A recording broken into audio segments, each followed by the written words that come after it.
कपड़े कपड़े बहुत सारे कपड़े। एक काम करो, अगर आपको जानना है कि आपके घर में कितने कपड़े हैं, बेड में से निकालो, लॉफ्ट में से निकालो, अलमीराज में से निकालो, सारे कपड़े एक जगह रखो और तब आपको पता चलेगा आपका घर नहीं गो डाउन है। ये सोच के ही डर लगता है ना? मुझे भी लगा था। आज से 4 साल पहले जब मैंने आपके साथ ये क्लोथ्स डीक्लटरिंग की वीडियो शेयर करी थी और मैंने अपनी पूरी डीक्लटरिंग की जर्नी आपके साथ शेयर करनी शुरू करी थी, 4 साल पहले मेरा भी यही हाल था। कपड़ों को लेके, कपड़ों को क्या, हर चीज़ को लेके मेरा भी यही हाल था। मैं ओवरलोडेड थी स्टफ़ से। और इन सब चीज़ों की डिटेल्ड वीडियो अगर आप मेरे चैनल पे नए हैं, आपको डीक्लटरिंग का ब्रह्मास्त्र प्लेलिस्ट में मिल जाएगा, जो कि मैंने आपके साथ ऑलरेडी शेयर की हुई है। यहाँ पे मैं अपना होल हाउस अब डीक्लटर कर रही हूँ। और 4 साल पहले जब मैंने अपनी डीक्लटरिंग की जर्नी शुरू करी थी, एक सबसे बड़ी चीज़ मैंने उस टाइम ठान ली थी कि मैंने शॉपिंग अपनी 4 साल पहले बंद कर दी थी। और 4 साल के बाद आई एम ग्लैड कि मैंने वो स्टेप लिया शॉपिंग ना करने का, जिससे आज 4 साल के बाद अभी जो डिफरेंस आया मेरे घर में वो आपको पता चलेगा। मैं आज कर रही हूँ होल हाउस एक्सट्रीम डीक्लटर। ये मेरा डीक्लटरिंग का ब्रह्मास्त्र का फेज़ 2 है। इस वाली वीडियो में हम करने वाले हैं क्लोथ्स डीक्लटर। तो अभी तक मैं अपने बहुत सारे क्लोथ, चाहे वेस्टर्न क्लोथ हैं, इंडियन क्लोथ हैं, इवन शादी वाले सूट हैं, इस बारी मैं साड़ियाँ भी डीक्लटर करने वाली हूँ और आगे एक स्टेप और लेने वाली हूँ, जो अभी आपको वीडियो में पता चलेगा। नमस्कार दोस्तों, मैं रति स्वागत करती हूँ आपका होम ट्वीक चैनल पर, जहाँ हम बात करते हैं घर और किचन से रिलेटेड कुछ टिप्स एंड ट्रिक्स की, होम हैक्स की, होम ऑर्गेनाइजेशन टिप्स की, जो हमारा रोज़मर्रा का काम आसान करते हैं।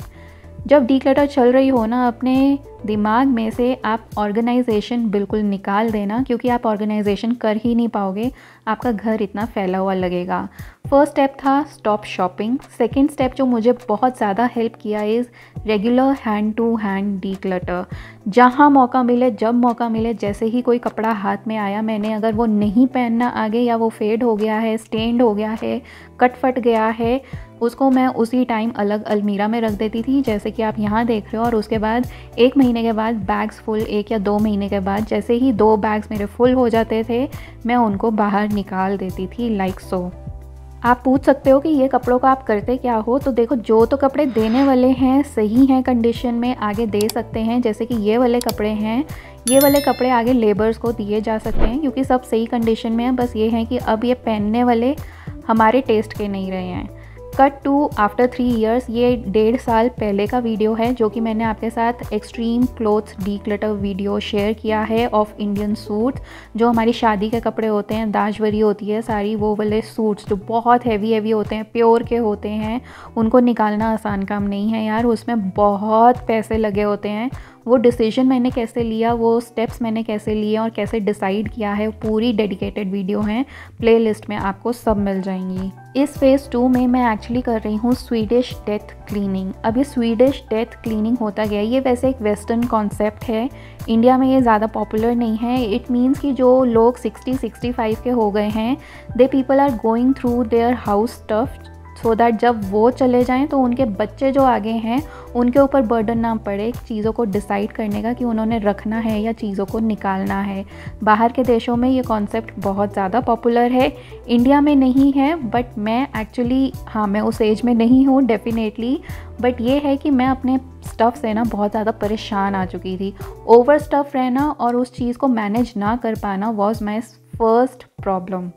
डीक्लटर मुझे करना है, ये मैंने डिसाइड कैसे किया। मैंने अपने बचपन का एनालिसिस करना शुरू किया कि मेरे बचपन में कैसा था और अब मैं क्यों इतना परेशान हूँ, जो ऐसा क्या चेंज आ गया मेरी लाइफ में कि मैं इतनी परेशान हो चुकी हूँ, इतनी डिप्रेशन की स्टेज तक पहुँच रही हूँ।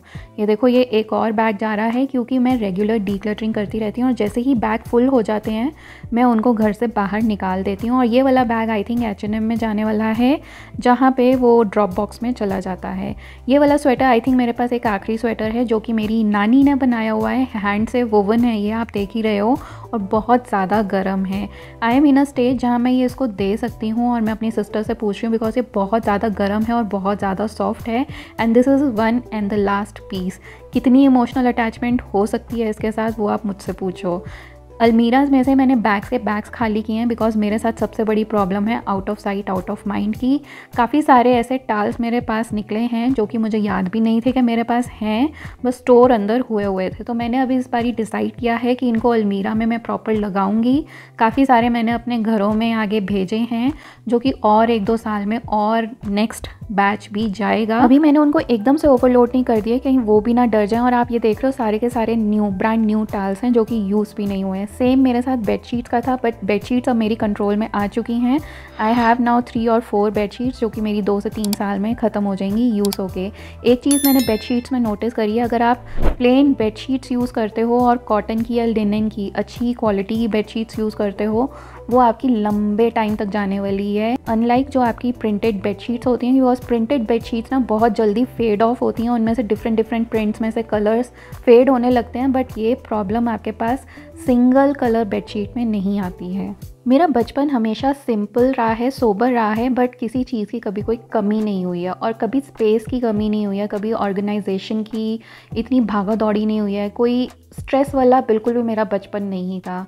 वही चीज़ मैं एनालाइज़ कर रही थी ऐसा क्या चेंज हो गया। तो चेंज जो आया ना वो है स्टफ़ में, भर भर के मेरे पास स्टफ़ हो गया। बचपन में इतना स्टफ़ नहीं होता था।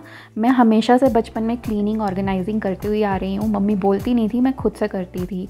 इवन ये देखो सूट पीसेस भी निकले हैं, जे हेम्स्टेड के निकले हैं, रेमंड के निकले हैं, सिया राम के निकले हैं। मतलब ये चीज़ें ऐसी हैं जो out of sight out of, मुझे याद भी नहीं था भाई ऐसी चीज़ कोई घर पे पड़ी है।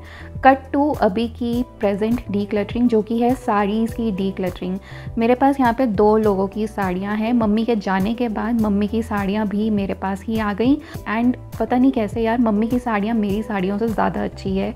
आई थिंक आप समझ पा रहे हो मैं जो बोलना चाह रही हूँ।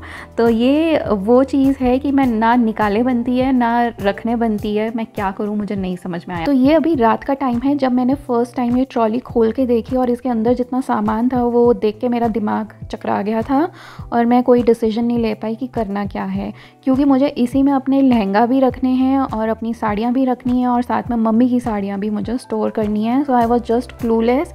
मुझे था कि अब मुझे वो वाली चीज़ें घर में से निकालनी है जो कि अब मैं देख रही हूँ कि मैं आगे नहीं पहनने वाली हूँ, या फिर जो अब फैशन में है ही नहीं, जिनके ना मैं सूट बनवाने वाली हूँ ना मैं कोई लहंगा बनवाने वाली हूँ।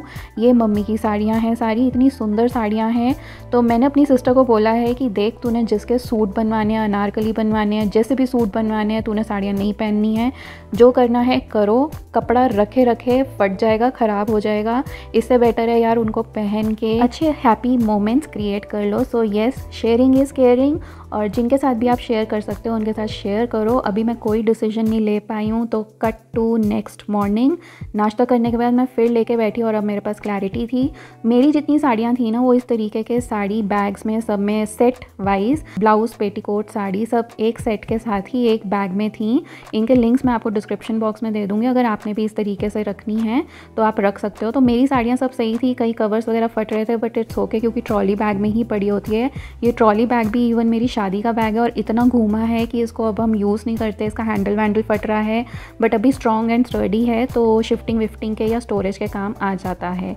तो इतनी हैवी साड़ियाँ मैंने सारी इसी में ही रखी हुई हैं। एक्चुअली मेरा गोल है कि साड़ियाँ वगैरह मेरे पास 5 या 7 से ज़्यादा इंक्लूडिंग लहंगा नहीं होने चाहिए, बट मुझे कहीं वो दूर दूर तक दिख ही नहीं रहा है कि मैं वो अचीव कर ही पाऊँगी। एक्चुअली मेरा ये है कि अभी मेरे को 4 साल हो गए डीक्लटरिंग के, बाय नेक्स्ट मोर 4 ईयर्स, 8 सालों के बाद मेरे पास सिर्फ टोटल सब कपड़े मिला के 100 कपड़े होने चाहिए बस। बट मेरे को लग रहा है मैं एम्बिशियस बन रही हूँ, इतनी जल्दी मैं कर नहीं पाऊँगी। मेरा इतना सिंपल होने का क्या रीज़न है? देखो मैं बचपन से ही ना सिंपल रही हूँ। मेरी मम्मी वॉज अ टीचर, तो उन्होंने अपनी जॉब के साथ साथ घर भी संभाला और इतना सिंपलिस्टिक वे में संभाला है कि कभी किसी चीज़ की कमी नहीं हुई और कोई चीज़ ओवर डन नहीं थी या ओवर स्टोर्ड नहीं थी। उनके जाने के बाद उनकी अलमारी मुझे खाली करने में, मैं बता रही हूँ, टाइम ही नहीं लगा। उनके पास टोटल मिला के मेरे ख्याल से 20 कपड़े होंगे जो कि वो डेली बेसिस पे उनकी अलमारी में होंगे। उनके जाने के बाद मुझे वो अलमारी इतनी मुश्किल लगी ही नहीं खाली करने में, फटाक से मैंने खाली कर दी थी, जो कि नॉर्मली प्रोसीजर होता है। आज से 4 साल पहले जब मेरा ब्रेकडाउन का स्टेज आया ना, तो मैं उसी अपने बचपन के मोड में चली गई कि मैं वहाँ से क्या अपनी इस लाइफ में, प्रेजेंट लाइफ में ला सकती हूँ जो कि मेरी इस लाइफ को ईजी बना सकता है और वो मेरा स्ट्रेस कम कर सकता है, तो मुझे सिर्फ़ और सिर्फ यही आंसर मिला, सिंपल वे ऑफ लिविंग। जो तुम बचपन में जी रहे थे वही तुम अभी फिर से चालू कर दो और तुम्हारी लाइफ बिल्कुल ईजी हो जाएगी। एंड ट्रस्ट मी, 4 सालों के बाद जैसे ही मैंने एक्चुअली डीक्लटरिंग का पहला साल निकला था ना, मेरी लाइफ ऑलरेडी क्लियर होने लग गई थी। तो ये सारी साड़ियाँ अभी मैंने सब सेग्रीगेट करी हैं और अभी मुझे इसमें लहंगा भी रखने हैं, जो कि आप देखोगे। और इसमें से काफ़ी साड़ियाँ मैंने निकाली भी हैं, इवन सूट पीसेस भी थे वो भी मैंने निकाले हैं, जो कि पहने नहीं थे। और मैंने क्या किया उनका, वो मैं अभी आपको आगे वीडियो में बताती हूँ। अब आप बोलोगे कि आपका दिल कैसे मान रहा है कि आपकी मम्मी की चीज़ें आप शेयर कर रहे हो या कुछ इस तरीके से कर रहे हो, आपको हर्ट नहीं हो रहा। देखो, मैं चीज़ों से डिटैच कर चुकी हूँ। ये सिर्फ एक कपड़ा है और कपड़े की एक लाइफ होती है, हर चीज़ की एक लाइफ होती है, इवन हमारी भी एक लाइफ है। जब मैंने स्वीडिश डेथ क्लीनिंग इस बारी करना शुरू किया था, हाँ, डेथ के बारे में सोच के आप अनकंफर्टेबल हो जाते हो, बट मैं एक क्वेश्चन हर चीज़ से पूछ रही थी, जो भी मेरे हाथ में आ रही थी चीज़, चाहे वो डेकोर का आइटम है, कपड़ा है, पेंसिल है, फ़ोन है, कि क्या ये मेरे बाद किसी को कोई वैल्यू दे सकता है या किसी के काम की वो होगी। आंसर अगर नो है, मैंने उसको उठा के फेंक दिया, डीक्लटर कर दिया। आई मीन जहाँ वो जानी चाहिए थी वहाँ कर दिया। इवन इस बारी देखो, मेरे हस्बैंड ने भी अपनी कॉटराई की जैकेट्स वगैरह डीक्लटर करी हैं। ये काफ़ी टाइम पुरानी है और आप देख रहे हो इनमें से कईयों के तो कॉलर वगैरह भी झड़ रहे हैं। तो अब ये बेसिकली ट्रेंड में नहीं है और वो पहनेंगे भी नहीं। उन्होंने अपना सूट लेंथ भी डीक्लटर किया है। एक सूट लेंथ आई थिंक उन्होंने रखा है, जो कि शायद ब्लू कलर का है, वो कह रहे हैं कि मैं पहनूँगा। तो बाकी सब चीज़ें, इतनी सारी जैकेट्स और इतना सूट लेंथ वगैरह सब कुछ उन्होंने निकाला है। सोचो, ये भी इनमें से कई चीज़ें शादी के टाइम की हैं और कई चीज़ें उनकी पहले, शादी से पहले की हैं। सोचो। तो हाँ, ये वाला सूट लेंथ उन्होंने बोला कि मैं रखूँगा और ये मैं पहनूँगा अभी, क्योंकि इसका कलर उनको पसंद आया हुआ है, तो वो ये वाला रखने वाले हैं और बाकी सब चीज़ें निकाल रहे हैं। तो बेसिकली मैंने किया क्या है कि ये सब टी शर्ट्स वगैरह भी नहीं है, मैंने एक बॉक्स बना दिया है। बेंगलोर में इतनी ठंड वगैरह पड़ती नहीं है और ये ऐसी साड़ियाँ बेंगलोर में चलती भी नहीं हैं, तो ये सब मैं पैक कर रही हूँ। बट मैंने इनको पहले वॉश किया है, कैसे किया है वो भी प्रोसीजर आपको बताती हूँ। तो इन सबको मैं पैक कर रही हूँ और ये होम सेंटर के टी कप्स हैं, मग्स हैं, बेसिकली एकदम ब्रांड न्यू अनयूज्ड। तो ये मैं घर पे भेज रही हूँ, बेसिकली अपने ससुराल भेज रही हूँ ये वाला बैग पूरा पैकेट। और कुछ ऐसे ही ये स्क्रंचीज़ वगैरह भेज रही हूँ, जो कि अगेन ब्रांड न्यू हैं। तो ये सब सूट लेंथ और जैकेट्स, कॉटराई की जैकेट, साड़ियाँ वगैरह सब कुछ मैं भेज रही हूँ, बट उनसे पहले उनको मैंने वॉश किया है। वॉशिंग का प्रोसीजर बहुत सिंपल था। मैंने वूल वाला, जो आपका गर्म कपड़े धोने वाला जो सेटिंग होता है, उसको यूज़ किया है और इसमें स्पिन मैंने बिल्कुल बंद कर दिया है, तो स्पिन कपड़े नहीं हुए हैं। और चाहे मेरी साड़ियाँ थी, सबको अलग अलग धोया है मैंने, जैकेट्स वगैरह को सबको अलग अलग धोया और इनको सुखा दिया है। इनको मैंने नमक के पानी में, आई मीन नमक भी डाला है और साथ में जेंटील जो आपका होता है वो मैंने डाला है। और बस यही चीज़ थी। मैंने स्पिन नहीं किया है बेसिकली, क्योंकि उससे उनके नग वगैरह निकल जाएंगे या जैकेट्स वगैरह हैं तो हो सकता है छिल भी जाएं। तो सब कुछ ईजिली वॉश हो गया, किसी में कोई डैमेज वगैरह नहीं हुआ था। चीज़ों को निकालने से पहले मैं दोबारा नहीं सोच रही हूँ। अगर मुझे फ़र्स्ट इंस्टिंक्ट में ही नो आंसर मिल रहा है ना, मैं उस चीज़ को निकाल रही हूँ। मैं अपनी इंस्टिंक्ट, इनर इंस्टिंक्ट को सुन रही हूँ, अंदर से आवाज़ क्या आ रही है उसको सुन रही हूँ। My mother was a teacher, okay, वही जीन्स मेरे अंदर है। I am a very good teacher. मैं अपने मुंह से नहीं बोल रही हूँ, ये ऐसे रिव्यूज़ मुझे मिलते हैं।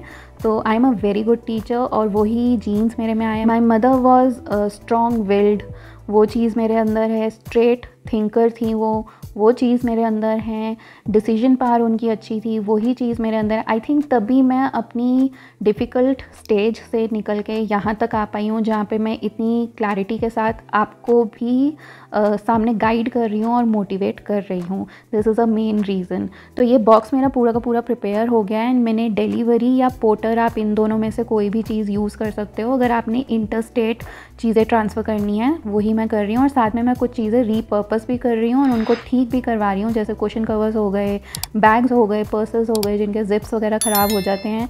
तो एक लास्ट चांस मैं उनको देती हूँ कि अगर मैं उनको ठीक करके यूज़ कर सकती हूँ बिफोर बाइंग एनीथिंग न्यू, मैं उनको ठीक भी करा के यूज़ कर रही हूँ।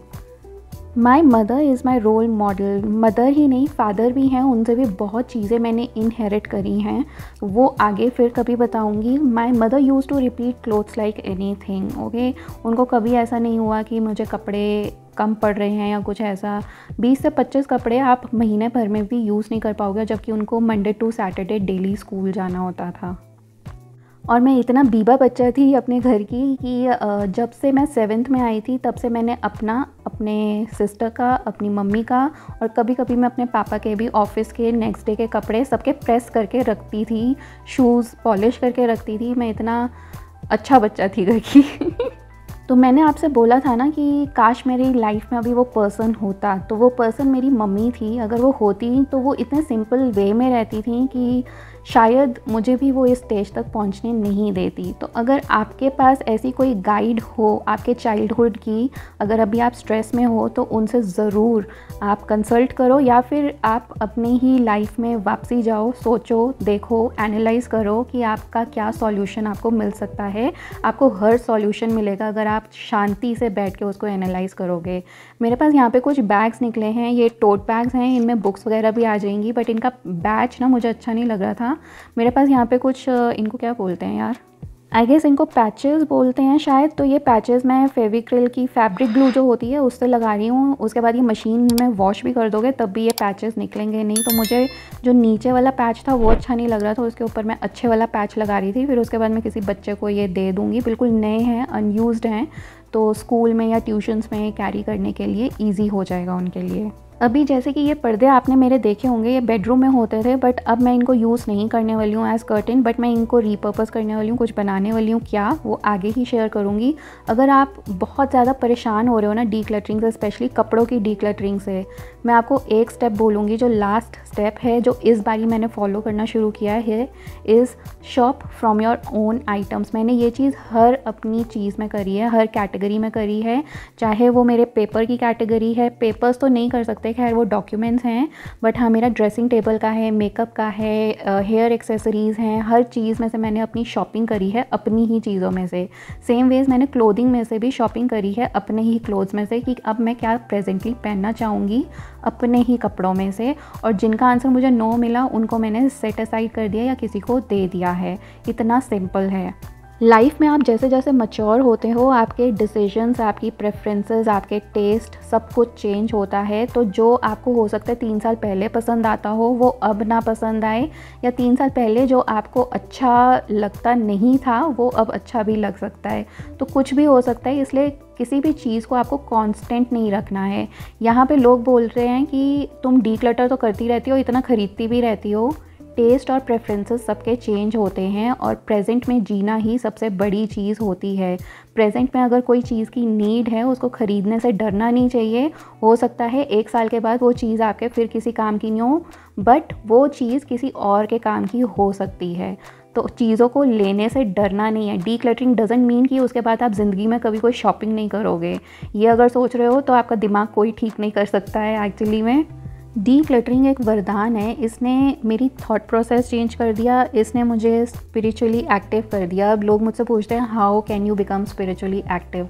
स्पिरिचुअली एक्टिव आप तब होना शुरू करते हो जब आपकी लाइफ में एक आपको बहुत बड़ा झटका लगता है, और वो झटका ऐसा होता है या तो आप बिल्कुल ही उसके बाद गिर जाओगे या फिर आप वहाँ से उठना शुरू करोगे। मतलब that is a point, and point of your life, जिसके आगे आपको दिखता है कि अब आगे कुछ भी नहीं है। उसके बाद एक्चुअली आपकी लाइफ शुरू होती है स्पिरिचुअली। तो डीक्लटरिंग उसी का एक आउटकम निकला मेरा, जो कि आया। और उसके बाद डीक्लटरिंग की हेल्प से मेरी डिटैचमेंट हुई, मेरा थॉट प्रोसेस और ज़्यादा क्लियर होता गया, मैं स्ट्रेट थिंकर बनती गई। अब मुझे लोगों के ओपिनियन से फ़र्क नहीं पड़ता। लिटरली कई लेडीज़ यहाँ पे आके बोलती हैं, हर बारी अपनी सास की बात करती रहती है, कभी अपनी माँ की भी बात कर लिया कर। These are the words, literal words. अब सोचो क्या लोग क्या सोच रहे होते हैं यार। बोलने का बताने का कोई तरीका होता है। आपके शब्द आपका काम बना भी सकते हैं और बिगाड़ भी सकते हैं। Please mind your words, mind your business. किसी की लाइफ में क्या चल रहा है आपको नहीं पता, किसी के घर में क्या चल रहा है, कितने लोग हैं कितने नहीं हैं, आपको उससे कोई मतलब नहीं होना चाहिए। जितना कोई बंदा आपको बताना चाहता है उसी में खुश रहो। किसी की लाइफ में घुसने की ज़रूरत नहीं है, क्योंकि हो सकता है उसकी डिफ़िकल्टीज़ आप अपने ऊपर ले लो। Try to find your purpose of life. Life हमारी मीनिंगलेस नहीं है, लाइफलेस नहीं है। हर किसी की लाइफ का एक पर्पस है। You are much more than a caretaker. सिर्फ आप घर को ऑर्गेनाइज करने के लिए नहीं हो, संभालने के लिए नहीं हो। आपकी एक personal life, personal growth, spiritual growth, religious growth भी एक चीज़ है।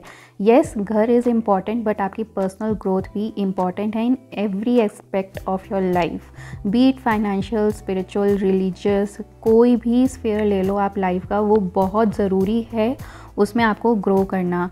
प्यार दो, प्यार लो, अच्छे से बात करोगे तो आप वैसा ही चीज़ें अट्रैक्ट भी करोगे। Always remember you are the powerhouse of your house. आप पावर की इतनी ज़्यादा एक सोर्स हो कि आप उसको बना भी सकते हो और बिगाड़ भी सकते हो। Always remember this. Subscribe to the channel, like, comment कहाँ से ये वीडियो देखा।